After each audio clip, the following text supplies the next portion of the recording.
Existe um nome que pode não significar absolutamente nada para você, mas que para muita gente está ligado a um dos casos mais estranhos, perturbadores e discutidos da história da ufologia.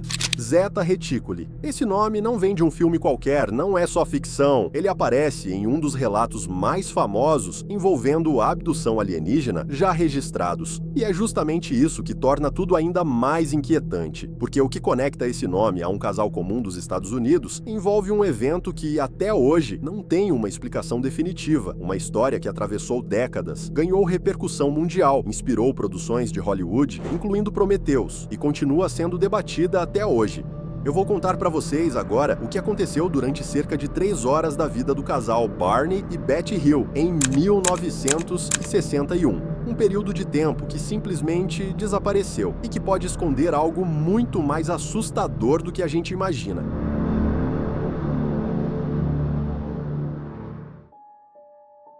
Eu vou falar uma coisa pra vocês, de verdade, uma das coisas que mais me deixa desconfortável, que realmente mexe comigo, é esse assunto de abdução alienígena. Nem precisa entrar naquelas partes mais extremas, só o conceito já é perturbador, porque no fim das contas, abdução não deixa de ser um sequestro, e sequestro já é algo pesado por si só. Agora imagina quando isso envolve seres que nem sequer são humanos. Isso muda completamente o nível da coisa. E não, esses relatos não começaram nos anos 60. Existem registros bem mais antigos, como um caso de 1896, na Califórnia, onde 2 cavaleiros quase foram levados por 3 figuras humanoides para dentro de uma nave.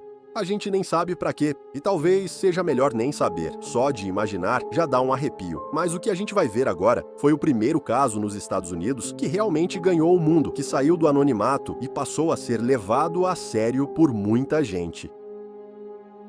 Barney Hill era veterano da Segunda Guerra Mundial e trabalhava no Serviço Postal dos Estados Unidos. Betty Hill era assistente social.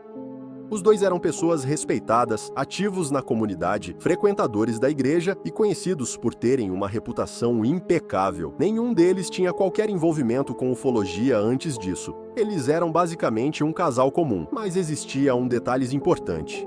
Barney era negro e Betty era branca. Eles eram um casal interracial em uma época extremamente complicada da história americana. Isso mostra uma coisa importante. Eles não viviam preocupados com o que os outros pensavam. Eles acreditavam no que viviam, no que sentiam, e isso ajuda a entender por que eles tiveram coragem de contar o que aconteceu naquela noite. Tudo começou em 19 de setembro de 1961, por volta das 22 horas e 30 minutos, enquanto eles voltavam de uma viagem às cataratas do Niágara. Foi nesse momento que Betty viu uma luz muito forte no céu. No início, parecia uma estrela cadente, mas tinha algo errado. Aquela estrela não estava caindo, ela estava subindo. Foi aí que ela pediu para Barney parar o carro. A desculpa foi que o cachorro precisava sair um pouco, mas na verdade, ela queria que ele olhasse para o céu. Barney pegou um binóculo e no começo achou que fosse um avião, mas não demorou muito para perceber que não era. O objeto se movia de forma estranha, fazia movimentos em zigue-zague, não emitia som nenhum e parecia se aproximar cada vez mais. Não era avião, não era balão, não era meteoro, tinha algo errado ali. Em poucos minutos, o objeto desceu rapidamente e ficou a cerca de 20 metros acima do carro. Foi uma descida tão brusca que Barney freou no meio da estrada. Ele saiu do carro armado, sim, ele tinha uma pistola, afinal era um veterano de guerra, e observou o objeto com o binóculo. Foi então que ele viu algo que mudaria tudo, cerca de 10 figuras humanoides, olhando diretamente para ele de dentro da nave. Eles usavam algo parecido com uniformes escuros e capacetes. Naquele momento, Barney percebeu que aquilo não era da Terra. Um dos seres continuou olhando para ele, enquanto os outros se afastavam, e foi nesse instante que algo estranho aconteceu.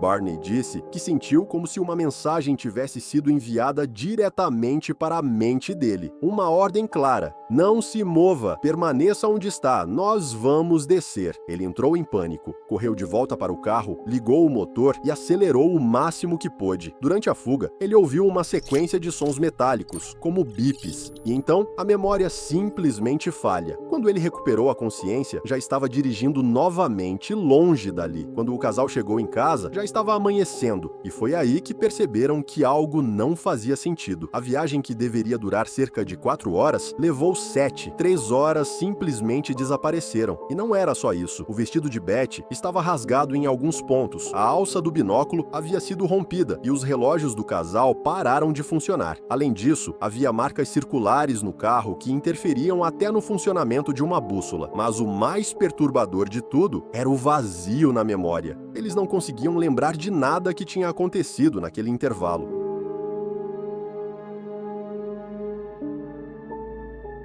Com o passar do tempo, Betty começou a ter sonhos extremamente vívidos, detalhados demais para serem ignorados. Pareciam mais memórias do que sonhos. Meses depois, o casal decidiu procurar ajuda e acabou sendo encaminhado para sessões de hipnose conduzidas pelo psiquiatra Benjamin Simon. E aqui começa uma das partes mais bizarras de toda a história. Eles foram hipnotizados separadamente. Um não sabia o que o outro dizia, e mesmo assim, os relatos batiam em cada detalhe. Sob hipnose, eles lembraram de terem sido levados para dentro da nave. Descreveram seres com pele acinzentada, olhos grandes em formato de amêndoa e cabeças desproporcionais. Disseram que a comunicação era feita de mente para mente, sem palavras. E o pior, relataram terem passado por exames médicos dentro da nave, procedimentos invasivos assustadores. Barney, um homem que já tinha enfrentado a guerra, entrou em colapso ao relembrar aquilo. Chorava, entrava em pânico, como se estivesse revivendo tudo. O próprio médico afirmou que aquilo não se encaixava em nenhum padrão psicológico conhecido. Não parecia invenção, não parecia delírio, era algo que simplesmente não fazia sentido dentro do que a ciência conhecia. Mas talvez o detalhe mais impressionante venha agora. Durante as sessões, Betty afirmou que viu um mapa estelar dentro da nave e depois conseguiu desenhá-lo de memória. Anos mais tarde, uma astrônoma analisou esse desenho e identificou um padrão. Era o sistema de Zeta Reticuli, uma região real localizada a cerca de 40 anos-luz da Terra. O astrônomo Carl Sagan chegou a sugerir que aquilo poderia ser apenas coincidência, uma interpretação forçada, mas outros especialistas discordaram, afirmando que a probabilidade daquele mapa ser aleatório era extremamente baixa. Desde então, esse caso se tornou um dos mais importantes da ufologia moderna. Inspirou livros, investigações, filmes e teorias que continuam sendo debatidas até hoje. Barney morreu em 1969. Betty viveu até 2004 e nunca mudou sua versão dos fatos. Até o fim da vida, ela sustentou exatamente a mesma história. E agora fica a pergunta: o que realmente aconteceu naquela noite de 1961? Foi tudo fruto da mente humana ou eles realmente tiveram contato com algo que não deveria existir?